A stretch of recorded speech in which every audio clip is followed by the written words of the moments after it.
This is a story which shocked me, wallahi al-azim. And it is a story that existed in about the 10th century in the Islamic era. In that time, Muslims were enemies of Islam who were ruthless, were attacking the Muslims in a place called Ar-Raqqa in Iraq.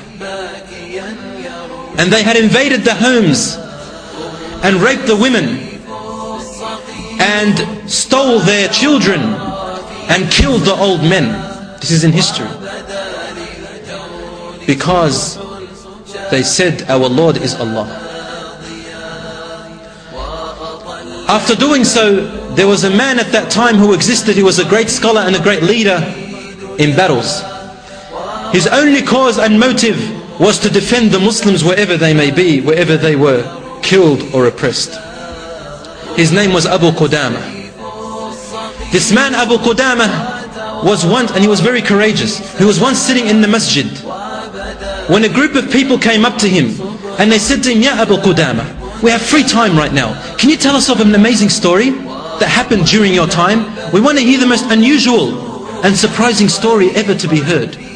Can you entertain us, Ya Abu Qudama, and make us come closer to Allah subhanahu wa ta'ala? And then Abu Qudama sat for a while and gathered them. When everyone was silent, like you are right now, he said to them, I recall one of the most shocking stories that ever happened. Until today I don't know how to explain it. He said, one time I went to that place Ar-Raqqa in Iraq, and I stood up in the mosques and I went out to the city where there were young Muslims to recruit soldiers who are ready to defend the borders of Ar-Raqqa, to stand guard over there. And if the enemy attacks, to be strong enough to defend the women and the children. As Allah says in the Quran, what is wrong with you, O believers, that you do not go and fight in the cause of Allah when the weak and feeble people are calling out, Oh Allah, send people to save us. We are responsible for the weak ones, whoever and wherever they may be. And so he began to recruit people. Only a few gathered with him, and so he began to ask for some wealth and money. After the day had ended, he rented a small apartment, a little place to stay in. He said, I went into this place and I stayed there. And then just after Isha, when I was praying my night prayer, I was about to pray my witr, when all of a sudden, in the middle of the night, everything is quiet. You can hear the crickets outside, when my door began to knock. I said, Subhanallah, nobody knows me here. I've just arrived yesterday, and already my door is knocking? And someone's knocking at my door? He said, so I slowly went and opened the door. And in front of me there stood a woman. I could not see her face because she had covered all of her body, everything. And while she was covering her hand, she reached out her hand, and before she opened it, she asked, are you the man who was calling out for recruitment today? Were you the man who was gathering wealth in order to go and guard our borders and protect us? He said, yes. You were the one who was calling to jihad. He said, yes, I am the one. So she said, please open your arm, your hand. And he opened his hand, and she dropped a piece of cloth which was wrapped up into his hand. And he said, take this, it is an amana. It is a trust. And she ran off. That's all she said. I wanted to ask her many other questions, but she had no reply. So I went inside and I opened that cloth, and I found a piece of paper with something written on it, and a thick lock of hair. I read the paper, and the paper said, today you are calling out for recruitments to fight with you and protect the weak people. I am a woman and unable to fight, and I don't have enough wealth to give you. So my heart was struck with shock and sorrow when I did not find anything to give you. So I went home and cut a lock of my hair, and that is the one you see in this cloth. the only thing which I can give to the cause of this is my lock of hair. I ask you to please use it as your rein, yani the rope that would steer the horse, so that maybe Allah will recognize this and know that I was fighting with you in that jihad.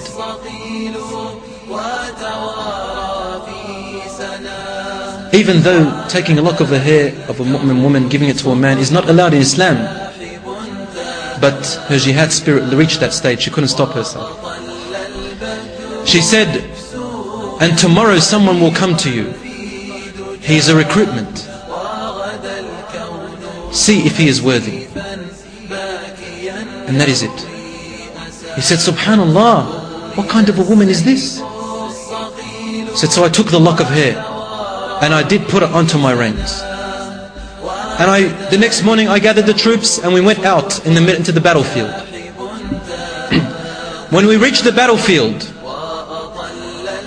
yani the borders, we noticed that a group of army after a day began to make their way towards us.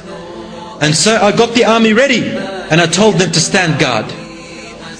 As we were about to move forward, I heard a voice from a far distance calling out, Ya Ammi Aba Qudama, Ya Ammi Aba Qudama, intadhirni, wait for me, my uncle. He looked back and he found a fierce warrior on his horse galloping fiercely towards him. And he had his face covered like this. As soon as this man approached him, Abu Qudama looked at him and said, how can I help you?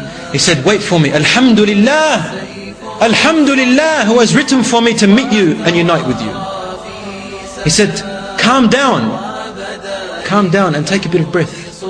He said, you don't understand. I made a dua all my life to have this opportunity, and I thought that you were going to beat me. Allah subhanahu wa ta'ala decreed that I was going to unite with you. Alhamdulillah, Alhamdulillah. He said, ask me, what do you want? He said, I want to fight with you. I want to have part in this. And then Abu Qudama said to him, show me your face, I want to know who you are. And then he reluctantly took the cloth off his face. And Abu Qudama said, and I looked at his face, and before me was the most beautiful face that I'd ever laid eyes on. The face of a young man, about 17 or 18 years of age. His face was like the full moon in its brightness. And I noticed that he was young. And I said, son, what experience do you have? How can you come and fight with us? No, you are not allowed to come and fight with us. You are too young. Return back. And he said, but my mother came to you last night. He said, your mother? He said, yes, my mother. He said, who is your mother? And he said, she's the one that gave you a lock of her hair. And she told you to look after me. He said, is that your mother? He said, na'am. He said, you should go back and look after her, son. Don't come here and fight. And he started to hold on to him, the young boy. And he said to him, no, Abu Qudama, no, my father fought in jihad and I want to fight too. I want to defend. Please accept me. I have great experience. I have fought many battles and I'm an experienced horse rider. I'm a really good, experienced person. Wallahi, you will find me that I'm able to help you a lot. When he insisted on him, and he insisted on him, Abu Qudama looked at him and said to him, okay, if you are insisting on traveling along with us, then you have to stand in the last line. And your work is to prepare food for the soldiers. He said, fair enough, I'll do that. So they went out. And sorry, the enemy wasn't approaching, but they had news of the enemy approaching. And so the time of lunch came, and the soldiers wanted to eat. And he sent out this young man, his name was Muhammad, to go out and prepare the meal. And then when about 1 or 2 hours passed, no food had arrived. Abu Qudama said, so I went searching for him and thought, what had kept him so long? And when I arrived, I found the pot was boiling in front of him and he was asleep beside it. I said, subhanallah, he must be very tired. Because most active amongst all the men, he would race after this one and race after that one, help this person, help that person. He was very active during the day. I became amazed how agile this young boy is, how enthusiastic this young man is. And so I felt sorry for him, and I thought maybe he needs some rest. So I did not interfere and I did not disturb him. And I began to prepare and finish and complete off the meal myself. But as I was stirring, he said, I heard a small sound coming from him.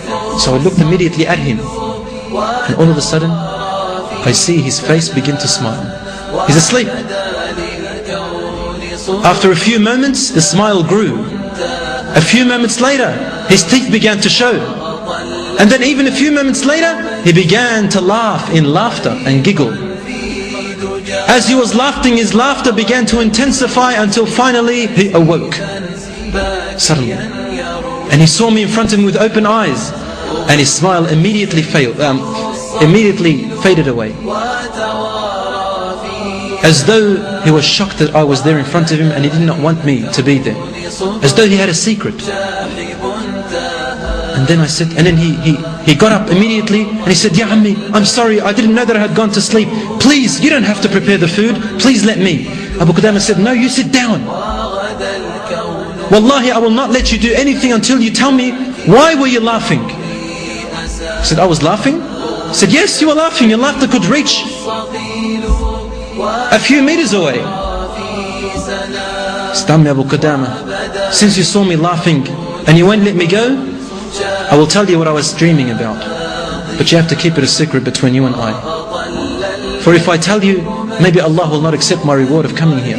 Maybe it will be insincere. He said, please tell me. He said, I'm listening with open ears. I really want to know what he was seeing in his dream. And then the young boy said, I slept and then I noticed as if the last hour had come. The world ended. And the day of judgment came. Everybody was looking up into the sky. شَاخِصَةٌ أَبْصَارُهُمْ. And then all of a sudden, I hear a voice calling out, grab Muhammad and take him to paradise. Amongst everyone, a light came to me. A light. And took me away. And then there was a man next to me. A very handsome man.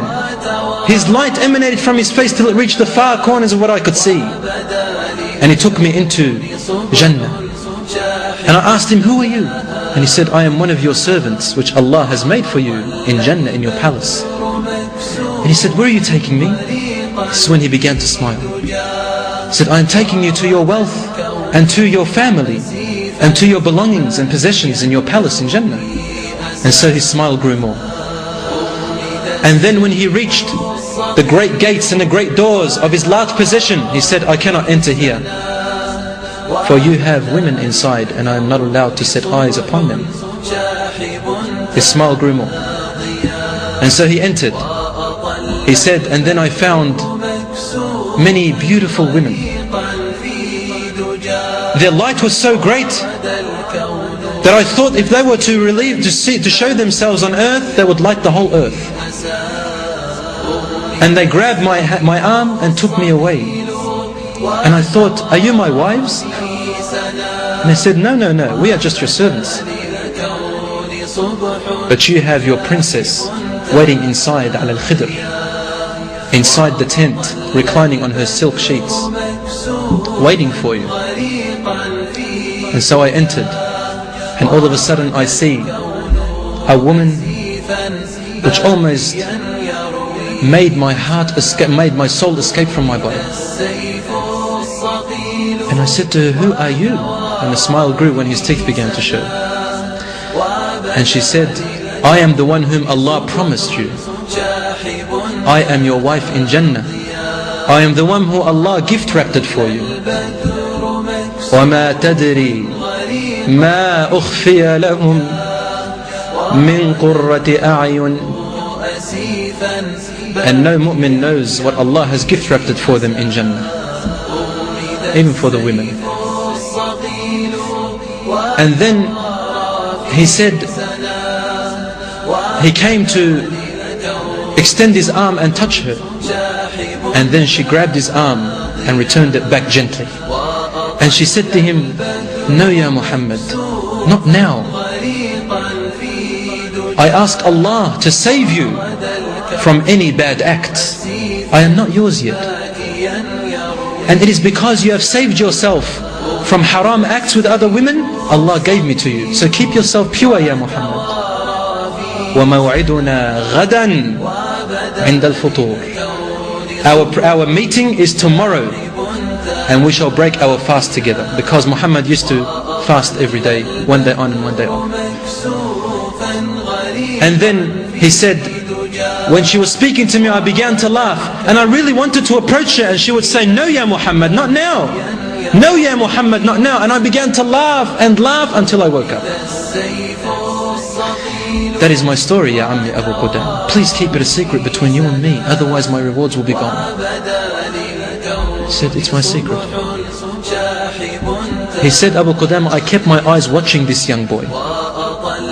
The next day, the enemy arrived. It was fierce, and we attacked and charged. I looked behind me where Muhammad was supposed to be standing, and all of a sudden he was right in the front. And he did not have any experience in fighting because he could not hold his sword. Muhammad had deceived Abu Qudama in saying to him he has experience. He said, I could not reach him anymore, but he was right in the front line. And he would call out the message of his mother, Ya ibni, idha laqitahum fala tuwallihim duburak. If you meet them, then do not run away and show them your back. He would call out like that, Allahu Akbar. And he would fight whoever would fight him. He would fight whoever would hold a sword against him and against the Muslims. He would protect that person and then that person. Until finally Abu Qudama said, dust grew so much in my eyes and I lost sight of him. I did not know where he was. Finally Allah gave us victory because we were fighting for a noble cause. And at the end of the victory, we started looking for our martyrs. And then I just wanted to find Muhammad, the young boy. I did not care about anyone else. I kept searching and searching. When all of a sudden I see at a distance a young boy holding out his arm and saying, Ammi, Ammi, and I could barely hear him. So I ran to him as fast as I could, and I grabbed his beautiful head as though he was my son. And I looked at a face that was once youthful, at a face that was once beautiful, at a face that was so handsome, and a body that was so young and strong. The horses had trampled him. The wheels had crushed his bones. His face was indescribable. And he was holding a piece of his shirt which was ripped. And he was taking deep breaths, dying. And then Abu Qudama held his face. He said, my son, I told you that the war is very fierce. Didn't I tell you that the battle is not what you think? Didn't I tell you, and didn't I tell you that you are still young? I told you, my son, and you had to go forward. Why have you done this to yourself? And he looked at him and he said to him, Ammi Abu Qudama, this is what my mother raised me for. My father died for this cause as well. Do you want to deny me? And you of all people, Ya Ammi Abu Qudama, you are telling me to go back when Allah says in the Quran, and what do you fear when fighting in His cause? He said to him, Ya Ammi, this is what I want. Wallahi, I could see my palaces in front of me. If only you could see what I could see, Ya Ammi. And then he said, but I require one thing of you. My mother, when you reach her, she'll be very saddened. And she may not believe you that I have died in the cause of Allah. So I want you to take this piece of my shirt and show it to her, so that she can relieve her sadness and know that I am in Jannah, and that what she has raised, she will also be in Jannah with me. Let her know that do not be saddened, my mother. I died, and you will be with me forever in eternity in Jannah. My mother, I died in the cause of Allah. Now it will be a guarantee that you will be with me and we will be together with my father. He said, because nothing else will calm her heart. He said, Ya Ammi Abu Qudama, I also have a young sister. Her name is Fatima. She's only 8 years old. She has grown up with me to love me so much when my father passed away. And I love her extremely. However, my Am, her love I have never seen like that before. She's too attached to me. When you reach her, please try to look after her. Please try to calm her down. Please try to say soothing words to her, for I fear her consequence. She loves me too much. And don't show her my shirt. Abu Qudama promised. And then while he was holding him in his arms, young Muhammad began to smile. And his smile grew, and then it grew even more, and then even more, until he began to giggle with laughter. And he said, Ya Ammi Abu Qudama, la ilaha illallah, inni la ajidul mardiyata jambi jambi. The woman that he saw in his dreams, her name was Mardiyah. Mardiyah, the pleasing one.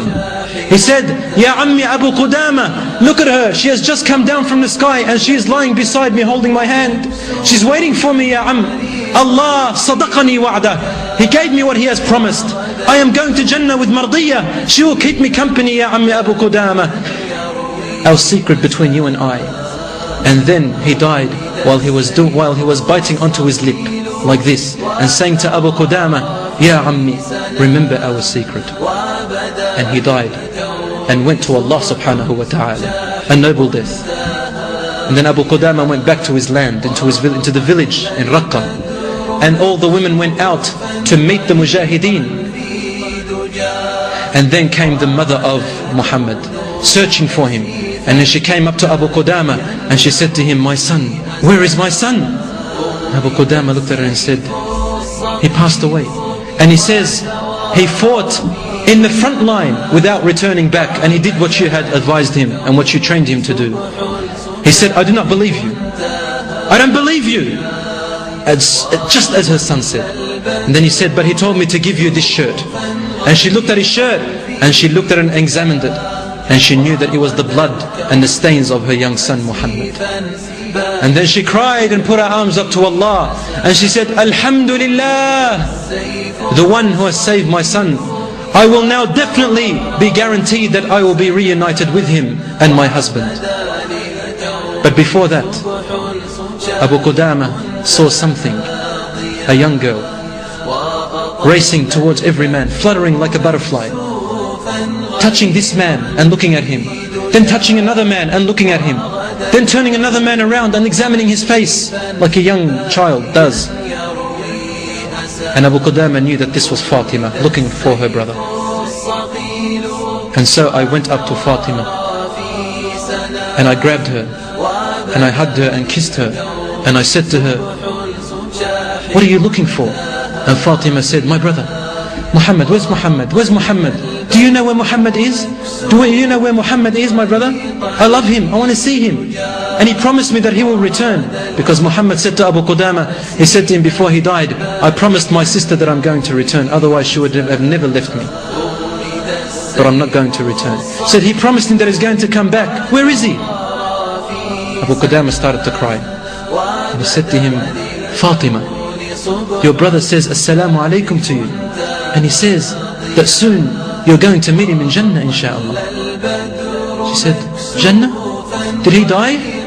Abu Qudama said, yes, but he died a noble cause. Before he could finish this word, Fatima took a very deep breath and she fell unconscious to the ground. He came to pick her up, but the mother raced to her and she said, leave her. And she took her daughter away and into the room. Abu Qudama knocked and knocked, but it was too late. He heard the mother inside crying and saying, oh my Lord, my husband died for your cause and he is in Jannah, inshaAllah. My son, I have sacrificed him for you, Ya Allah, and I have raised him. Please do not deny me my presence and my unity with him in Jannah. And now my daughter has passed away and followed her brother. Ya Allah, my husband, my son and my daughter, they are all to you. Inna lillah wa inna ilayhi raji'un. To Allah we belong and to Him we shall return. Oh Allah, guarantee me a place in Jannah with them. Oh Allah, unite me with them. And she began to cry until her voice faded away into the darkness. Abu Qudama kept knocking, but she would not open for him. He said, so I left her and I went away. Until this day, my dear companions, the story has remained unexplainable to me.